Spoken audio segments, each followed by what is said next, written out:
Hey Al, it's just only me again. Happy Canada Day. You'll notice that I'm wearing my patriotic red and white, and not only patriotic red and white, but also musical. This was back in the day a T-shirt made for wearing by the West Kings District High School band, which I picked up at a Frenchie's when I was in Nova Scotia at one point. So I am not only being patriotical, I am also being musical this afternoon. All right, anyway, so enough of that foolishness. This is another installment on what I'm calling Musings on the Bach Chorales, wherein I discuss some things that I've noticed about the four different settings of Herzliebster Jesu, Was hast du verbrochen? Say that 5 times fast.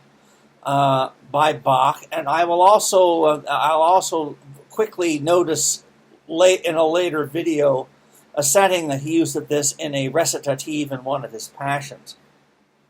Not just sure how much I'll go into detail on that one, but since my main interest has been the chorales. But anyway, since that chorale is used in a recitative, I figured it'd be at least worthwhile to touch on it.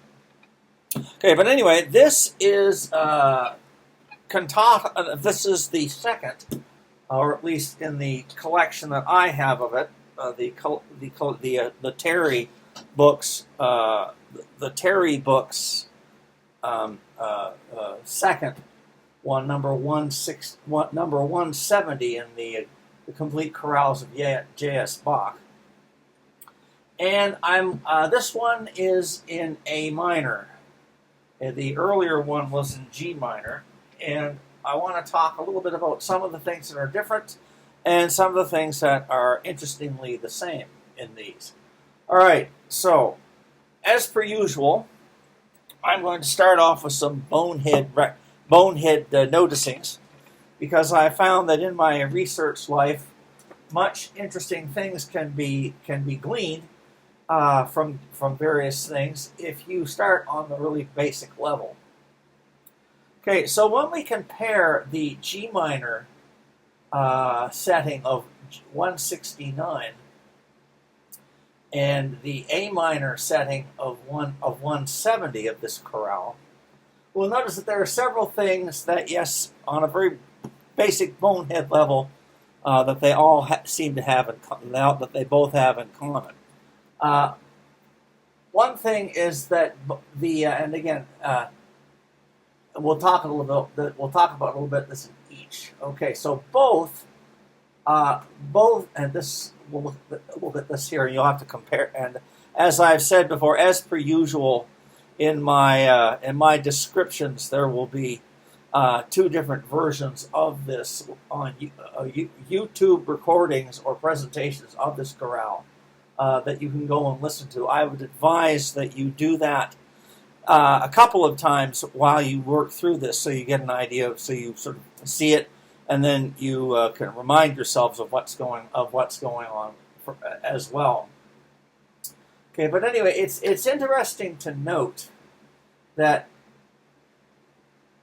both of these have bass lines, and we're looking at this one here. Both have bass lines that have a leap down, that start with a leap down, and then followed by a series of steps up. And that's about pretty bonehead as you can get. Because, yeah, of course, all kinds of things do that. Yeah, but not all of these do. Not all of his settings of Herzliebster Jesu, Was hast du verbrochen?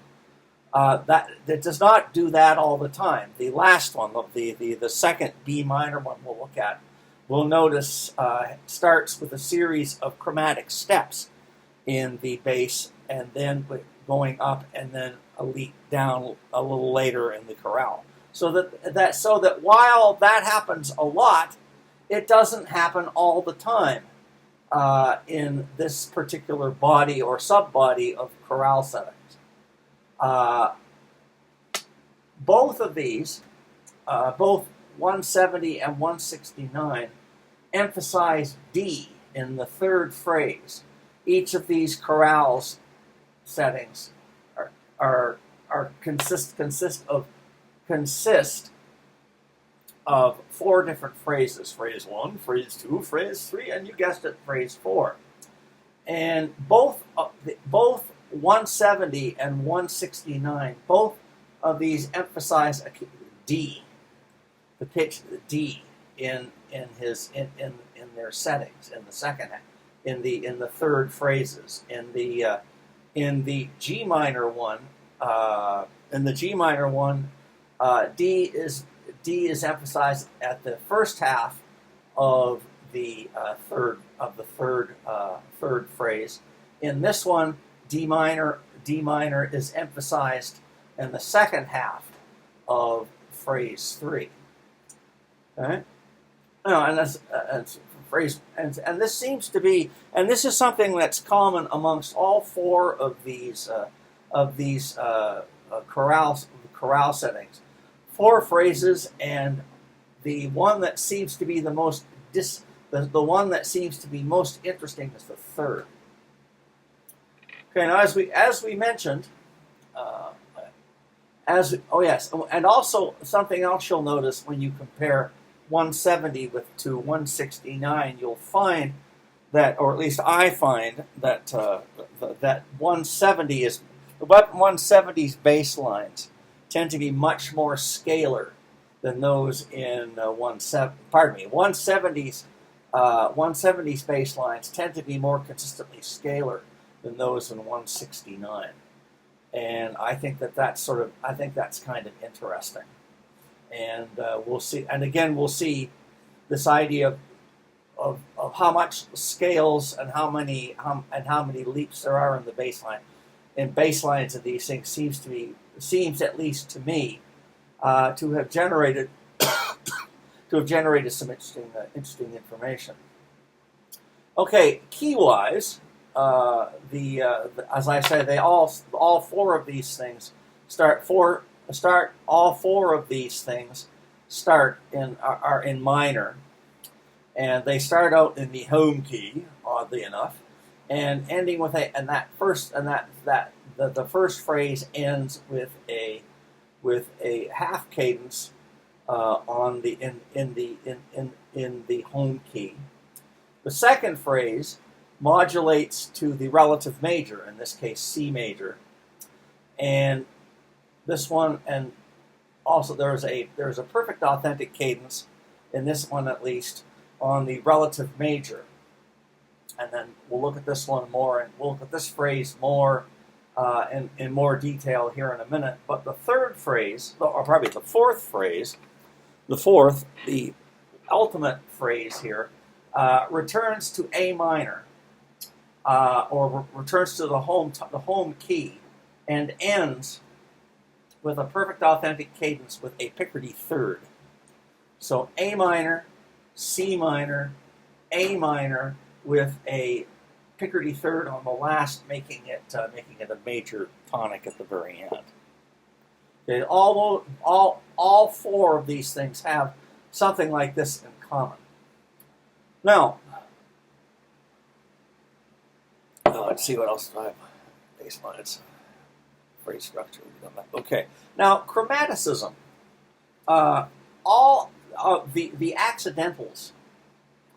The accidentals in this particular one are much more diatonic, or lie directly within the key that the phrase is actually in. And the first 2 of these phrases, all of them are raised 6th or 7th scale degrees of the various of the keys that they're in. And this is also true over here. The diatonic is in A, and of course with the C turning into a C sharp. Okay, but what's really interesting is that in this third phrase, I notice that of the home key A minor, the third phrase preserves the 6th scale degree, the 6th scale degree of A minor in whatever in the new keys. there's an F sharp and an F natural. And F sharp and F natural are, of course, the 6 scale degrees in both A minor as well as E minor or D minor. I think that's rather interesting. And then the 7th, the chromatic in A, the raised fourth scale degree of C sharp and D sharp, a raised fourth and raised third of C sharp, the raised fourth of D sharp, and C sharp at the raised third. The raised third here is in D minor. It was used in D minor, and then D sharp is found here in the little stretch in which we're in E minor. So it's practically So in a way, you can think of this as being much more these first 2 phrases being more diatonic than compared to within the key of whatever key it happens to be in at the time, than it was in the previous setting that we looked at a few weeks ago in 169. Then there's this chromaticism here, and then it moves back again.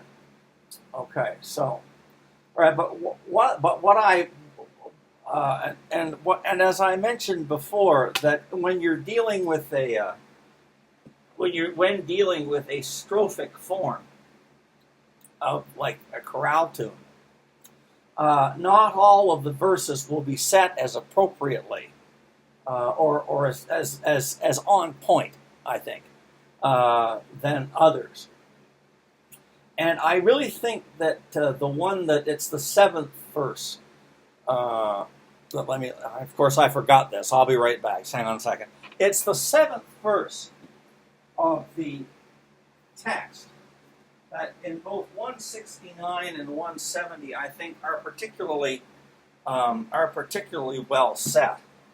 And I think that it might be that Bach, I didn't say absolutely because I don't know for sure, but it might be that Bach was responding particularly to, let's find this.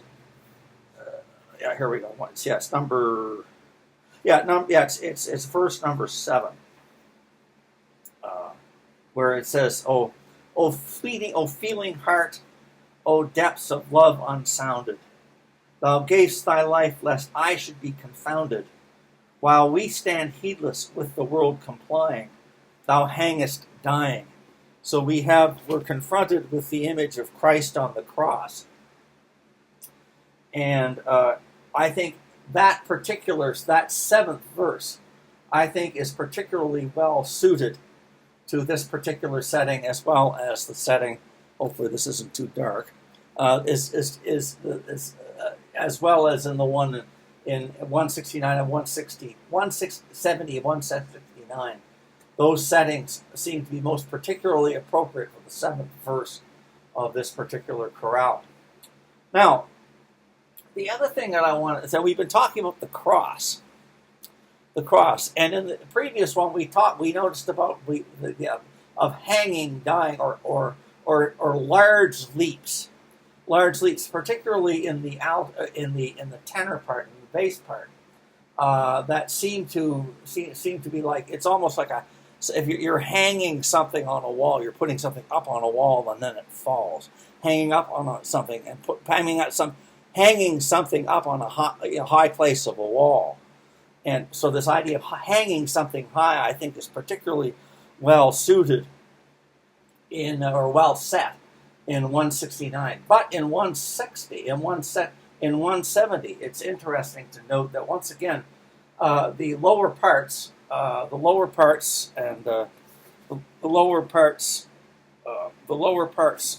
really make use of this chromaticism, in the fact that we'll notice that up until when there's a C sharp in the bass in the 3rd phrase of this chorale setting, all the C's have been natural, and these are particularly in the alto, but also in the altos, but also in the bass, and also as well in the tenor.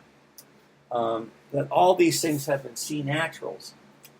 And then, right here, around the end of the third phrase, we have at first, there's a C sharp in the bass, a prominent C sharp in the bass when there's a dip towards D minor here, and then that C sharp is transferred to the alto, and right after that, like practically, like literally, like on the it's on this. We're talking about the 1, 2, 6, 7, 8, 9, the ninth and 10th measures. Yeah, measure 9, particularly measure 9. On the second beat, you have a 5 in D minor with a C sharp, and then immediately after that, you have a cross relation, C natural in the tenor. Cross relation in the tenor, and then at the end, the C sharp. Yeah, the C sharp comes back as the major third of the one. So it's this. I think this particularly interestingly here, Bach uses cross relations and more linear lines and more diatonic than chromatic, if you will, harmony to convey this image of the cross and Christ dying on it, and how we, as mere mortals and sinful mortals at that, relate to Christ on the cross in this particular one.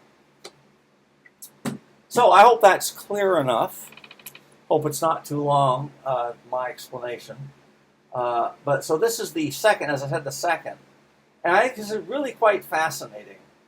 And it's, in a way, it's it's exactly this. There is a kind of variations on a theme going on here. The theme, of course, being the melody, the chorale melody, and the variants are in the structure, and the structure in which you have a sort of a consistent structure of phrase 1, phrase 2, phrase 4 that are fairly tame harmonically, and then third, and this is true in all four of these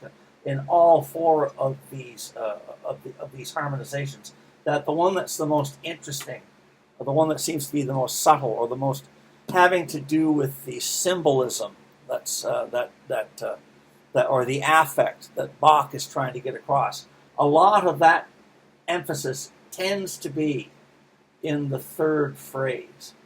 And how this happens in each one, it keeps the structure, but it varies the surface. I think really very remarkably fun and interesting.